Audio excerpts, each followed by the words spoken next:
Welcome back. Bill Clinton and his presidential rival Bob Dole returned to the campaign trail today following their televised debate in front of almost 100 million viewers. The verdict is that Mr. Dole failed to score a damaging hit and Mr. Clinton is still on course for re-election. Our Washington correspondent Bill Nealy reports. The president was in tears today, tears of laughter. He is stealing votes, snatching the support of business leaders from under Bob Dole's nose, winning in a state Bob Dole should have wrapped up. One debate down, one to go. Mr. Clinton is coasting.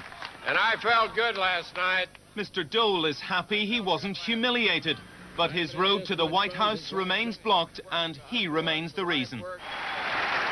Dole needed a knockout in the debate, but Mr. Clinton ducked and weaved, giving nothing, defending his record.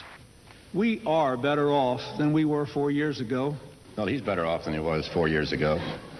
Mr. Dole is witty and played to his strength. Do you still think that's a good idea, the 15% across-the-board tax cut? Oh, yes, and you'll be eligible. And so will the... Me too? So will the former president, yes. That's good.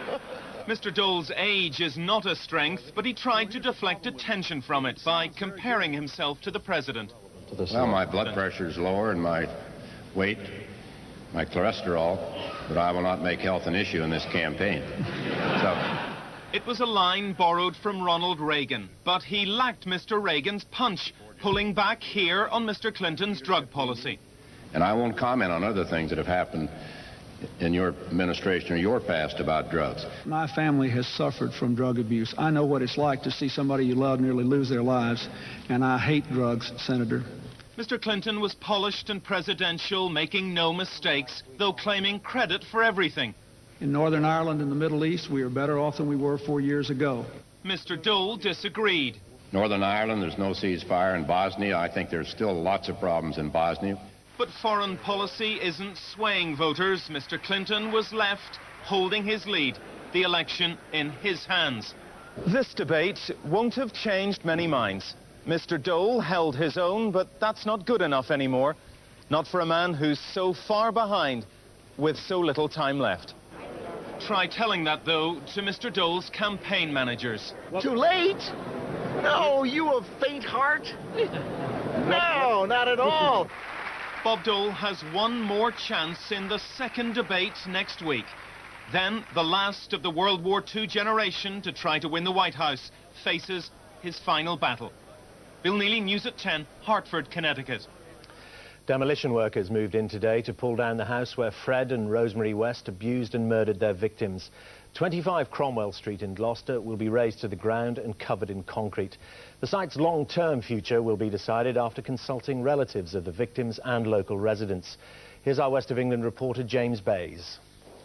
Within 2 weeks, every last trace of number 25 Cromwell Street will have been removed. The house where Fred and Rose West tortured and then murdered 9 of their victims is being taken away piece by piece.